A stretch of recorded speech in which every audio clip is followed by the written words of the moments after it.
नमस्कार दोस्तों, उम्मीद है आप सब बहुत अच्छे होंगे। आपने क्या ऐसा सुना है कि लड़कियों की तरह मत रहो? अगर आप लड़के हैं तो हो सकता है आपने सुना होगा कि क्या लड़कियों की तरह रो रहे हो, क्या लड़कियों की तरह बैठे हुए हो, ऐसे क्यों बैठे हो, ऐसे क्यों बात कर रहे हो लड़कियों की तरह।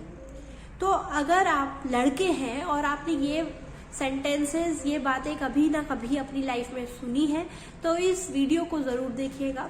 हो सकता है इससे कुछ महत्वपूर्ण जानकारी आपको मिले, क्योंकि इस वीडियो में मैं बताने वाली हूँ कि ये सब सुन के आपकी साइकोलॉजी पर क्या असर पड़ता है, क्या नकारात्मक प्रभाव इन बातों का आप पर पड़ सकता है, बच्चों पर पड़ सकता है, और अगर आप बड़े हैं तो कोई चीज होगी जो बन चुकी है आपके दिमाग में ऑलरेडी। तो ऐसा कहने का क्या क्या तात्पर्य होता है, इसको आप समझिए कि कोई भी भावना है किसी भी तरह की, क्या आपको दुख है, तनाव है, परेशानी है, आपकी भावनाएं हैं, तो आपकी भावना का कोई जेंडर नहीं होता। अगर कोई दुखद घटना हुई है, कोई तनाव है, तो हर कोई परेशान हो सकता है। कोई ज्यादा परेशान होता है, कोई कम होता है, कोई ज्यादा भावनात्मक होता है, कोई छोटी छोटी बातों पर जैसे पिक्चर देख के भी रो लेता है, कोई रियल लाइफ में भी नहीं रोता, रियल लाइफ सिचुएशंस पर भी नहीं रोता। तो वो फर्क होता है, लेकिन भावना जेंडर के हिसाब से नहीं होती। अगर आपको दुख हो रहा है तो रोना स्वाभाविक है और रोना चाहिए भी। जो भी नेगेटिव फीलिंग्स है जैसे कि डर लगना, घबराना, ये जरूरी होते हैं, इसीलिए ये एग्जिस्ट करते हैं, ये हम में होती हैं।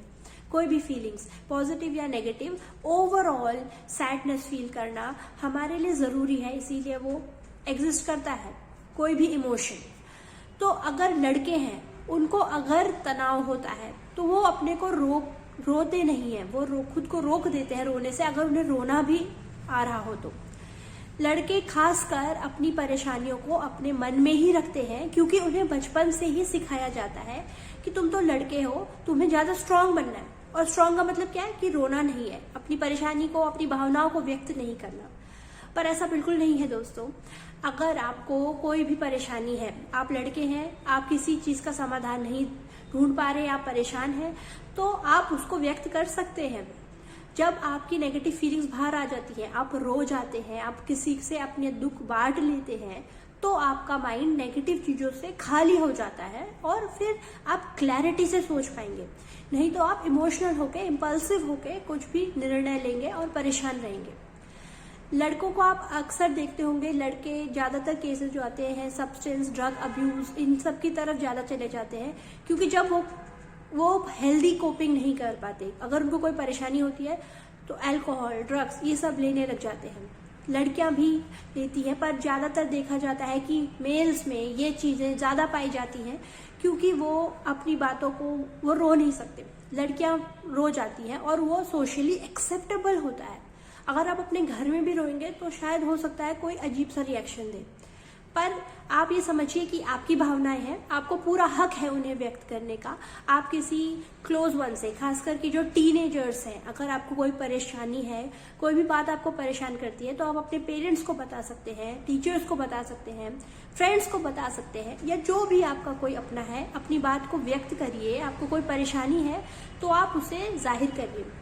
ये बात हमारे दिमाग में बचपन से ही इतने डीपली डाल दी जाती है कि अगर आप अकेले भी बैठे हैं, ऐसा नहीं कि समाज में, अगर आप अकेले भी बैठे हैं और आपको रोने का मन कर रहा है, तो हो सकता है आपके मन में विचार है कि मैं क्यों रो रहा हूँ, मैं कितना कमजोर हूँ, क्या मुझे रोना चाहिए, क्या यह सही है, should I allow myself to cry.